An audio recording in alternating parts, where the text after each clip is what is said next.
should have known it when we found you snoring next to Lupino's corpse. A comedian, huh? The pictures were... Alex and I had a few moments of glory between us. Crime-fighting comrades, the best in NYPD DEA collaborative team. Good-hearted macho bullshit like that. I would have given anything to have him here as my backup. No such luck. No luck at all. Filled with good old times. Michelle looked at me from the photo. The Payne family. Happiness captured in a Polaroid moment. I had thought it would last forever, till death do us part. I didn't want to think about it. As long as I didn't, it could never happen. But I had broken my own rule. The thought had already slipped in. Fear was rusty needles poking at my brain. Cold and scaly, it slithered down my chest.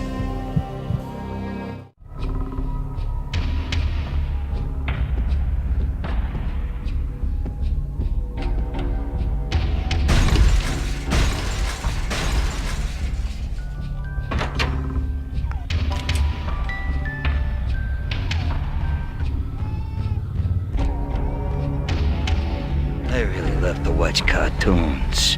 Captain Baseball Bat Boy's my favorite.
No, please God, no.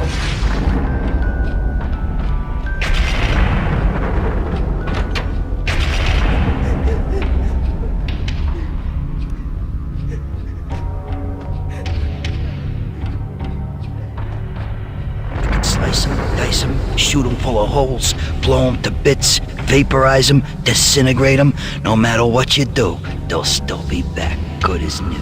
Michelle's diary lay on the table. Michelle was working part-time in the district attorney's office. Her diary was open on today's entry, her handwriting all pretty curves. An army dossier found its way to my desk yesterday. Valhalla? Isn't that a Norse myth? Something about Vikings? I tried to tell Max about it, but he was busy, that cute frown on his brow. Guess it's nothing, just a mix-up at the courier service. From now on, I would always find time for her. It was a hollow promise. Too little, too late.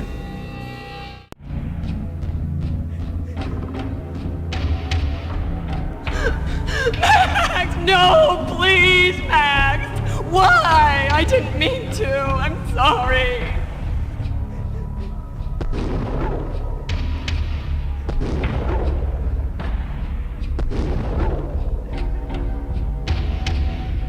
Murderer! You killed her! Nothing like that ever happens in the real world.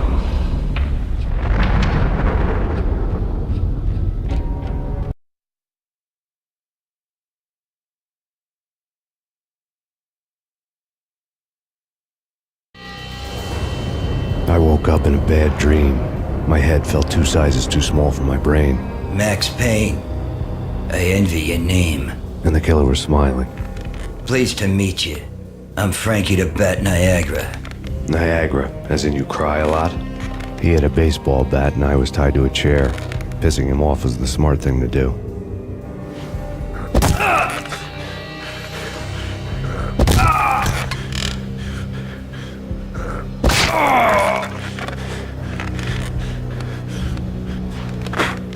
Nothing wrong with a little laugh now and then. Take me, for example. I love to watch cartoons. Cartoon violence is a fascinating thing. Let's take a break. I need to take a leak and maybe grab a cold one at the bar. Don't worry. I'll be back to finish this off. And then, it's checkout time. You play, you pay, you bastard. He swaggered out, and the door clanged shut behind him, locks clicking into place. Everyone makes mistakes. Mine hadn't been to crack jokes about the goon with the bat. He'd have cracked my skull regardless. It hadn't even been to trust a girl with a gun. I had blindly gone after the first bad guy on my hit list when I should have been aiming further up the ladder, at the head of the Punchinello family. I couldn't bring myself to be pissed at Mona. Guess I had a soft spot for a pretty face.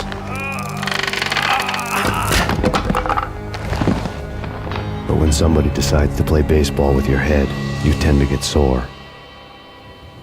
They had dragged me back to the basement of Lupino's hotel. I was beaten, bruised, and blue. I felt like the chair I had broken to get free.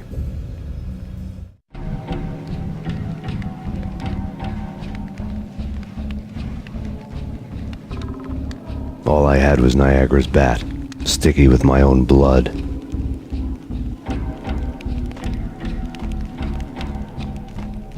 Without a gun, I'd be no match for Frankie's men. I'd have to play hide and seek with them.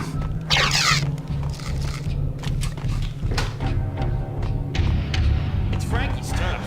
We'll take care of it. Yo!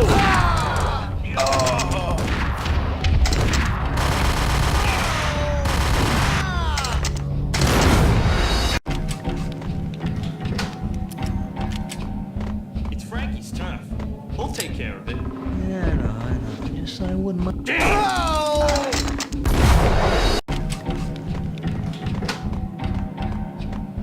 It's Frank. Yo!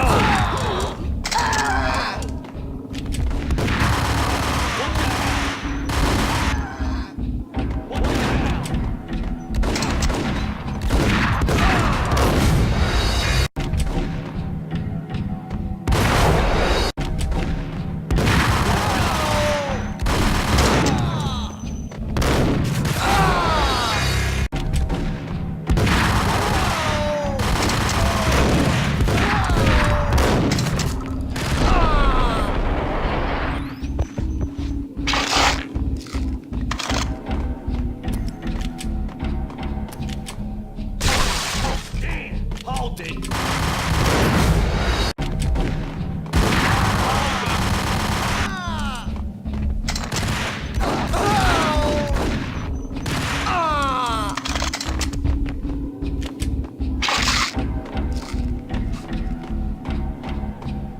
Hey, what the hell?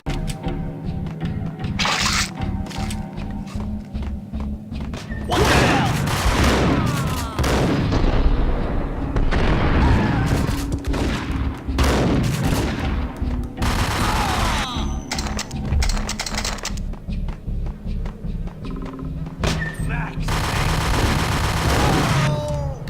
Another newspaper caption for a murder scene. Frankie had left his calling card, a Captain Baseball Bat Boy strip, next to a sewer passage filled with bodies. You'd better not mess with Captain Baseball Bat Boy. Even my archenemy, Bicycle Helmet Girl, swoons at the sight of me. Aha! There were enough corpses to put a mass murderer to shame.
Things were fast going from bad to worse. The men in blue had come and gone. They had decorated the place with chalk outlines and tied it together with yellow tape. The cops who had stayed behind were dead. Frankie, his boys, and I had the place all for ourselves.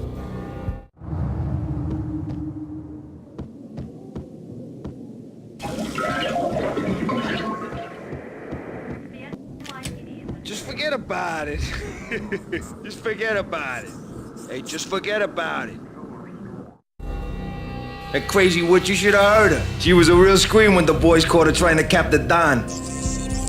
Oh, that's friggin' bad. To the trio? That's even worse than what Frankie's doing to that poor bastard downstairs. She's gonna take a long time to die. The mobster muscle on the phone was talking about Mona. Punchinello's trio were nothing but bad news. It's Payne!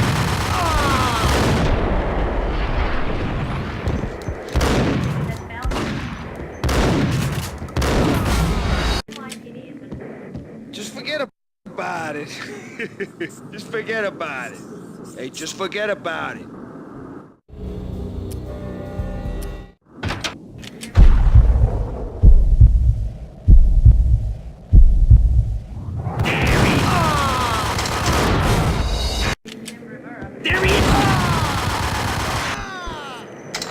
More evidence that Punchinello didn't like me much. The fact remains that all the victims so far identified in the Ragnarok shooting have been known criminals, many of whom had large doses of V in their blood.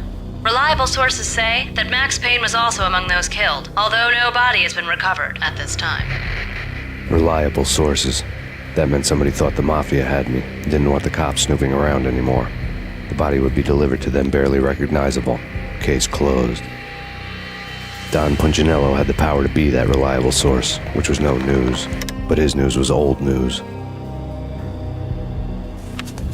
Framing me hadn't been enough. Don Punchinello had put a hit on me. He wanted me dead, and it had been important enough for him to give written instructions to Frankie about it. Max Payne should die like a dog for the trouble he's caused. Frankie, I know I can trust you to give this matter the dedication it needs.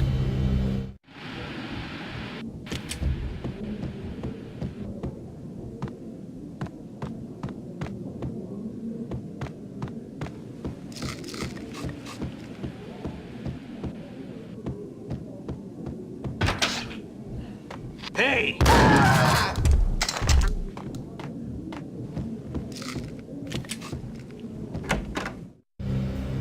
The hotel bar was fast developing quite a history. True to his words, Frankie was there, having a beer. Jesus Christ. How the hell did you get loose? Got bored waiting. Thought, what the hell, we could just as well finish this here.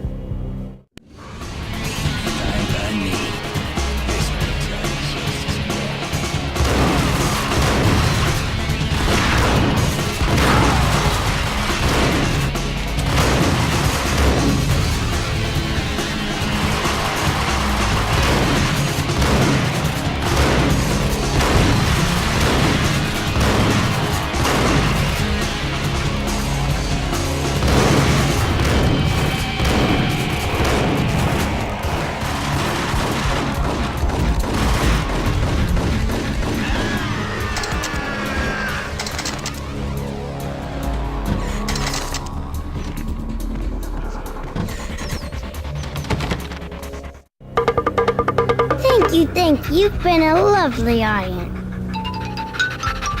Had enough? I don't play with girls anyway. Unfair! I spotted the tail as soon as I left the hotel. A big black Mercedes. I'd seen the car before. That time it had heralded impressive explosions. Vladimir was back. Bang! You're dead, Max Payne. I might have laughed if I remembered how. What's this supposed to be? Cops and robbers? Look, you want something with me? Get in line. Peace, man. Relax. You know you are a real news item.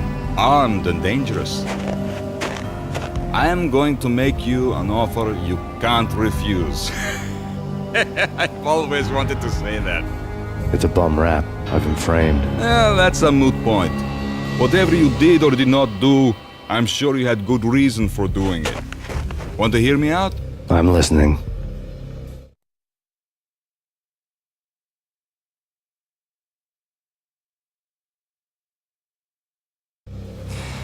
Punchinello messing with V is bad for business all around. But that's not all. There is this guy, Boris Time, used to pull jobs for me. He's the captain of the cargo ship Charon. Now the bastard turncoat has gone over to the other side, Punchinello's. The ship's loaded with high-res hardware, guns, my business. If Punchinello gets hold of that cargo, he's won and I have lost. And you'll have your work cut out for you. If you want to get to Punchinello, you need heavy-duty persuaders. I am just the man to get them for you. Change the ship back under my flag, maybe pop 2 in the traitor Dime's head while you're at it. You'll get enough guns to start the apocalypse. You in or out? Let's get this show on the road. Vladimir was one of those old-time bad guys with honor and morals, which made him almost one of the good guys. None of us was a saint. The Brooklyn riverfront was a maze of rusty containers, sharp-boned cranes looming up from the snowstorm. On a night like this, you couldn't help but think of the dark army of dead men sleeping with the fishes, cement shoes in line. No Minotaur lurked in this labyrinth, but somewhere out there, on the clanking deck of his cargo freighter, the skipper of the Chiron was waiting, like the ferryman of the river Styx.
I doubted the letter was a receipt.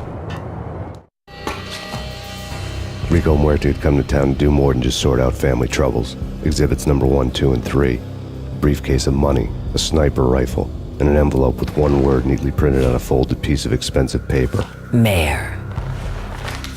It didn't sound like a mafia contract at all. It was too cold and too to the point.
I had found Boris Dime's ship.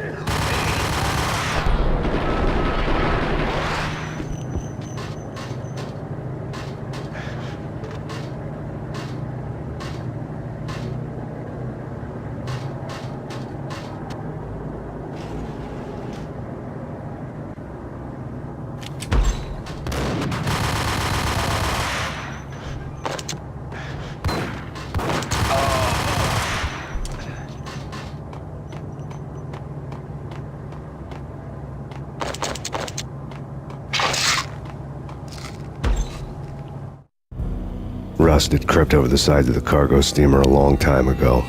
Boris Dime would be on board. I'd have to smoke half of his crew to even get near the gangplank. Guns were probably being kept in the hold, buried amidst the rats and oily water.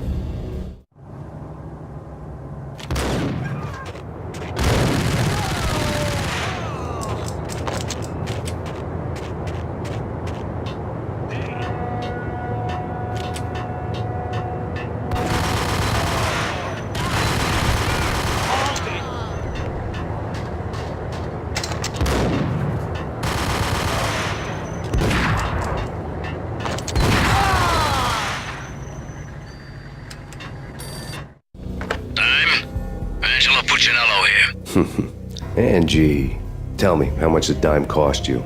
I bet it was more than his name. Max Payne. Right the first time. You're dead, punk. You sure you're not confusing me with Boris here? But you are right, of course. Pretty soon we should get together and have a talk. You son of a... Pissing Punchinello off was a dangerous game, but when people get mad, they make mistakes. I should know. That's where I wanted Punchinello, mad enough to trip over his own feet, preferably into a grave.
Anybody who says different is calling me a liar.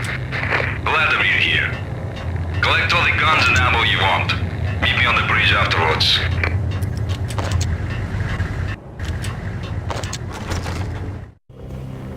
Did you get everything you need? Check. I owe you. Anything you need. This is my solo. When I'm through, Punchinello won't be anybody's problem anymore. Clear as vodka. But anytime you get between a rock and a hard place, just whistle. This could be the beginning of a beautiful friendship. You really get a bang out of this big-time gangster act, don't you?